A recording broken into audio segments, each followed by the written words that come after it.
Hello everyone, কেমন আছো সবাই? আশা করি খুব ভালো আছো। আজকে তোমাদের জন্য নিয়ে এসেছি আমার একটা রিয়েল পার্টি মেকআপের কাজ। তো ফার্স্টেই তোমরা দেখতে পেলে আমি এখানে ওয়েট টিস্যু দিয়ে ফেসটাকে ক্লিন করে নিয়েছি। দেন এখানে লাভ আর্থের টোনার ইউজ করেছি। তারপরে আমি একটু হাওয়া করে নিচ্ছিলাম যাতে টোনারটা ফেসে ভালোভাবে অ্যাবজর্ব হয়ে যায়। তারপরে দেখো আমি এখানে ইউজ করছি পিএসসির অ্যাকোয়াব্লাস্ট ময়েশ্চারাইজার, সিটিএম মানে ক্লিনজিং টোনিং ময়েশ্চারাইজার। এগুলো মেকআপের আগে যদি ভালোভাবে না করা হয় তাহলে কিন্তু মেকআপ ভালো হয় না বা ভালোভাবে মেকআপটা বসে না।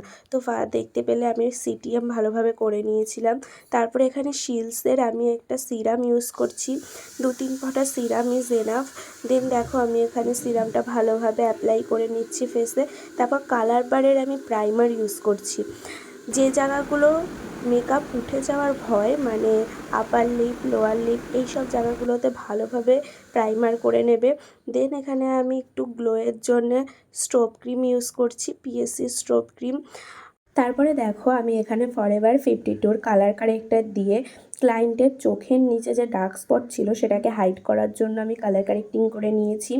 তারপরে দেখো আমি এখানে পিএসসির ফাউন্ডেশন ইউজ করছি, ডার্ক টোন এবং মিডিয়াম টোন, এই দুটো মিক্সড করে আমি ক্লায়েন্টের ফেসে অ্যাপ্লাই করেছি। ভালো করে ব্লেন্ডারের সাহায্যে আমি ড্যাব ড্যাব করে ফেসে ভালোভাবে বসিয়ে নিয়েছি ফাউন্ডেশনটাকে। তোমরাও এইভাবেই করবে।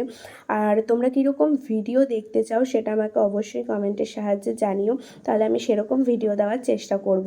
তো দেখো তারপরে আমি ফরএভার 52 যেটা দিয়ে আমি কালার কারেক্টার করেছিলাম সেটারই যেটা ফেয়ার টোনের শেড রয়েছে সেটা দিয়ে আমি ক্রিম হাইলাইট করে নিয়েছি, আর ডার্ক শেড যেটা রয়েছে সেটা দিয়ে আমি ক্রিম কন্ট্যুরিং করে নিচ্ছি। তারপরে দেখো আমি মেকআপ স্টুডিওর যেটা পাউডার রয়েছে সেটা দিয়ে আমি ভালো করে ফেসটাকে লক করে নিয়েছি, ফাউন্ডেশনটাকে যেখানে যেখানে আমি ক্রিম হাইলাইট করেছি সেখানে পাউডারটা ভালোভাবে আমি দিয়েছি। দেন দেখো আমি এখানে ফিটমির 330 শেড নাম্বার দিয়ে আমি পাউডার কন্ট্যুরিং করে নিয়েছি। তারপরে দেখো আমি এখানে আই ম্যাজিকের ব্লাশ ইউজ করছি। ক্লায়েন্টকে তখন বলবে একটু হাসতে, তাহলে দেখবে অ্যাপ্লিকেশনটা ভালোভাবে বুঝতে পারবে আর ব্লাশটা খুব ভালো হবে। তারপরে দেখতে পেলে আমি এখানে সুইস বিউটির মেকআপ ফিক্সার দিয়ে দিয়েছি। বেস মেকআপটা হয়ে যাওয়ার পরেই আমি সুইস বিউটির মেকআপ ফিক্সার দিয়েছি। এবার দেখো আমি পিএসসির হোয়াইট অ্যাশ যেটা রয়েছে সেটা দিয়ে আমি আই বেস করে নিয়েছি। আর ফুল আই মেকআপের টিউটোরিয়ালটা যদি তোমরা দেখতে চাও আমাকে অবশ্যই কমেন্টের সাহায্যে জানিও, তাহলে আমি শর্ট ভিডিওর মাধ্যমে তোমাদেরকে দেখিয়ে দেবো।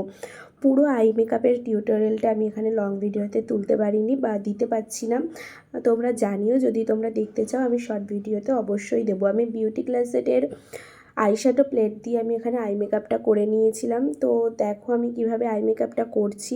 আই মেকআপটা পুরো হয়ে গেলে আমি এখানে একটু গিল্টারও দিয়েছিলাম যাতে রাত্রেবেলা বিয়েবাড়ি যাবে তো যাতে একটুখানি গ্লো করে। তারপরে দেখো আমি এখানে আই ম্যাজিকের আইলাইনার দিয়ে দিচ্ছি। দেন মেবলিনের আমি কাজল ইউজ করেছি। আমার ক্লায়েন্ট চেয়েছিল পুরো চোখটা জুড়ে কাজল পরতে, তো সেভাবে আমি পরিয়েছি। তারপরে আমি এখানে ক্লায়েন্টের পছন্দ মতো লিপস্টিক পরিয়ে দিয়েছি। দেন আমি এখানে মেবলিনের মাস্কারা ইউজ করছি।